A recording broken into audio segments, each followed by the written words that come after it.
మనందరం చూస్తే కొంతమంది బోల్డ్ రిఫార్మ్స్ చేయగలుగుతారు. బోల్డ్ రిఫార్మ్స్ చేసిన వ్యక్తి నరేంద్ర మోడీ గారు. ఆయన ముఖ్యమంత్రిగా ఉన్నప్పుడు నేను చూశాను, ఆయన ప్రధానమంత్రిగా ఉన్నప్పుడు చూశాను.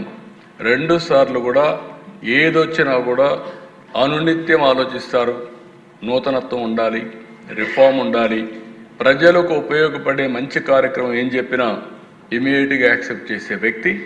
అందుకే 11 సంవత్సరాల్లో ఆయన చేసిన నిర్ణయాలు మీరు చూస్తే, ఒకప్పుడు దగ్గర ఇండైరెక్ట్ ట్యాక్స్ పేయర్స్ 132% పెరిగారు ఆయన తీసుకున్న రిఫార్మ్ వల్ల.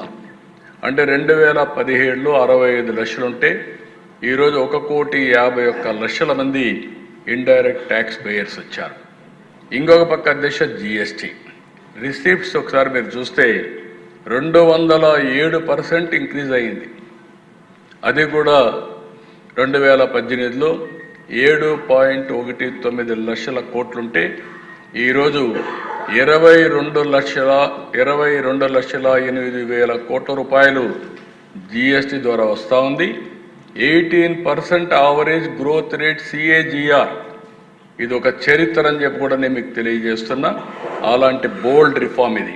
వారిని మనస్ఫూర్తిగా మనం అభినందించాల్సిన అవసరం ఉంది.